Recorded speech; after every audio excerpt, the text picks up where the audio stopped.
Love Island is back. I am watching every single episode.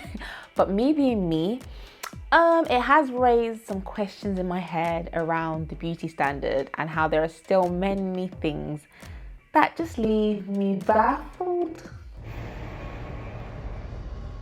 Tonight on YouTube, is she sexy? Or does she just have blonde hair and blue eyes? Hey guys, welcome back to my channel. Hope you are good, hope you are well. Love Island is here and I am a big fan. If you don't know what Love Island is, it's a show about coupling up. So they put beautiful people in a house together, in a villa in Spain, and they're looking for love or fame. People couple up, people get sent home, people come in, people are left single, people get sent home by the public until there is one winner. There's usually lots of drama, lots of tension, and I'm here for it. However, there are some things on the show that I've noticed and that I question sometimes. And yeah, I just want to talk about it really. They all pertain somewhat to the beauty standard. And you know, I love talking about the beauty standards. So yeah, let's get into it.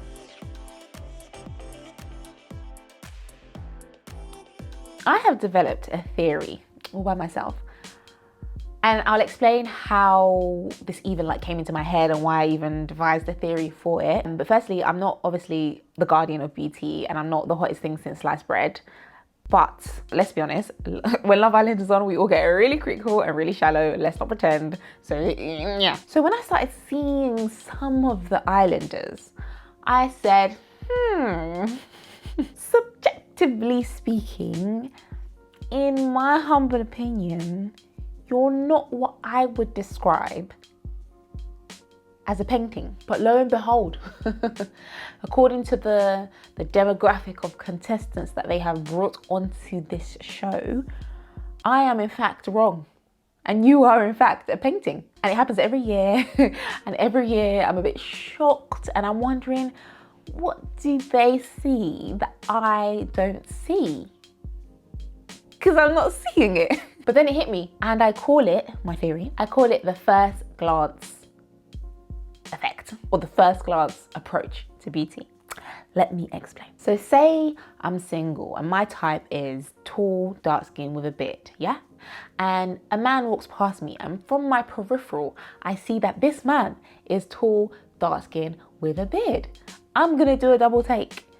But upon that second look, I might come to find that this tall, dark-skinned man with a beard is not the cutie I thought he was on first peripheral glance. And I'm going to keep it moving. But according to my first glance theory, this particular demographic of people, especially men, they don't do that. It's first glance forever.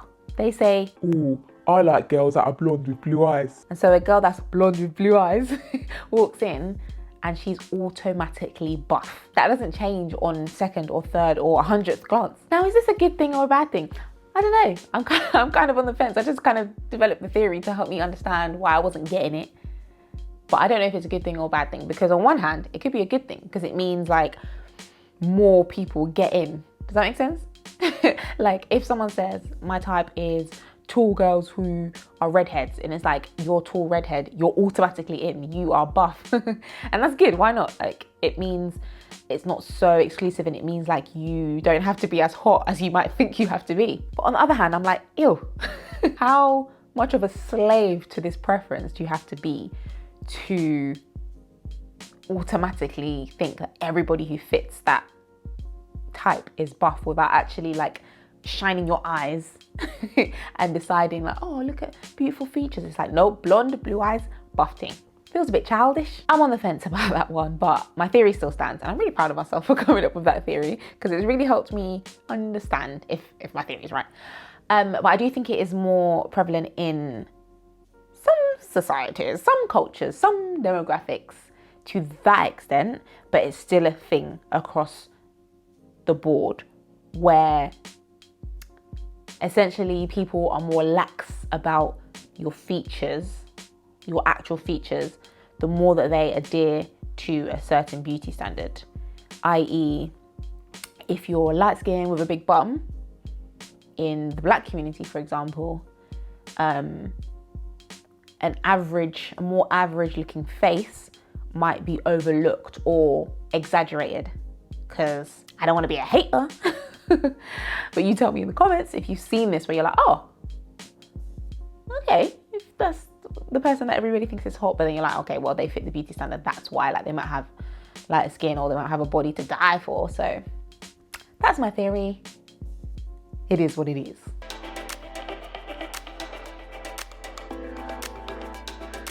Another thing that Love Island has taught me or shown me about the beauty standard, and this one, in my opinion, is hella Destiny's Childish, because it's literally what children do.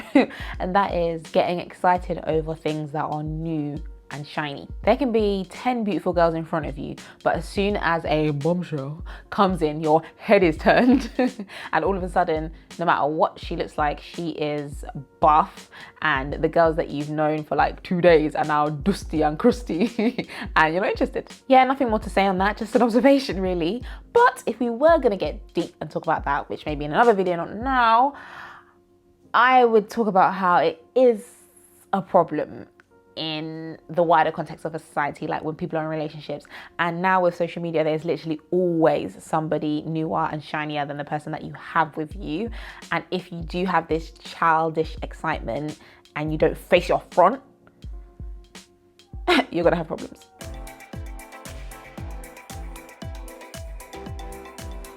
A very, very interesting thing that I've seen happen on Love Island year after year, especially with the women, I'd say, is like a deterioration,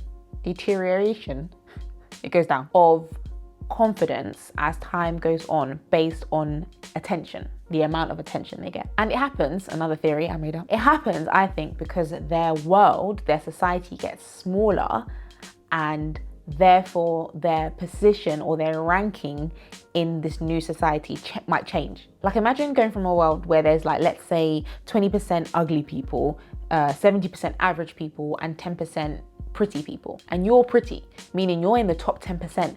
So of course, everywhere you go, you're gonna be the buffest person in the room in the grand scheme of things. Like, it's just simple maths. Plus, add the fact that a lot of us or them are prettier on social media sometimes than they are in real life. That's a whole nother topic. So now add the online attention that they're also going to get on top of the real life attention. Yeah. And now you're in this new world, this smaller world, where actually now it's 100% pretty people. So now we've got to change the ranking. Now maybe it's like 20% decent people, 70% pretty people, and then 10% like, wow, drop dead gorgeous. What if in this new world, you're in the bottom 20%? So in the grand scheme of the world, yeah, you're top tier. But in this new world where everybody is apparently top tier and you're re-ranking it, you're now in the bottom 20. We see it season after season, like I said, especially with the girls, in my opinion, where you see them start to question themselves because they're not getting attention relative to the kind of attention they get in the outside world. They maybe weren't aware of their pretty privilege. And my friend said something today, which is very interesting and true, that pretty privilege is kind of like white privilege. You might not know that you have it, but you damn sure will know when you don't have it anymore, and you probably won't like it. And this exact theory, I think, is one that plays out year after year, especially with black girls, except it's on times 1,000. And it's quite sad. The black women are buff.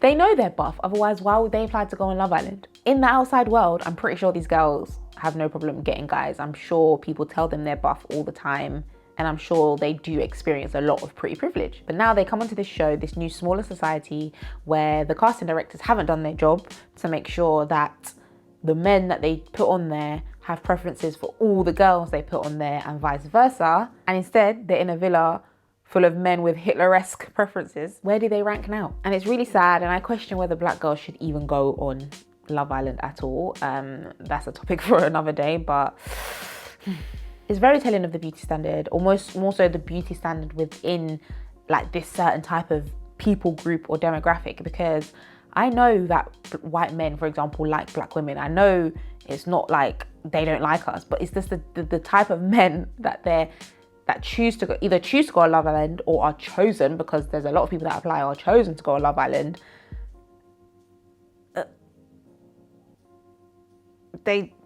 It's just not, they're just they're just not the ones. Just look at a show like Too Hot to Handle. They've done it right. You, on that show, everybody be liking everyone. The black girls be getting love, the white girls be getting love. That's how you know the casting has been done correctly, to make sure that everybody has a preference for everybody, to make it a fair game. So yeah, that's it. Basically, amongst all the kikiing and the Twitter banter of Love Island, I do think it's very telling. It's like a mini society with its own version or like interpretation of the beauty standard. And I just find it all very, very interesting. Will I stop watching it? No. But let me know if you've noticed anything similar, if you have any theories or just your thoughts on Love Island in the comments down below. Also give me a follow on Twitter and Instagram, because I might start sharing my live thoughts on the shows. Let me know if you'd be interested in that, because I have a lot to say. And as always, like, comment. I got a text. Gotta go.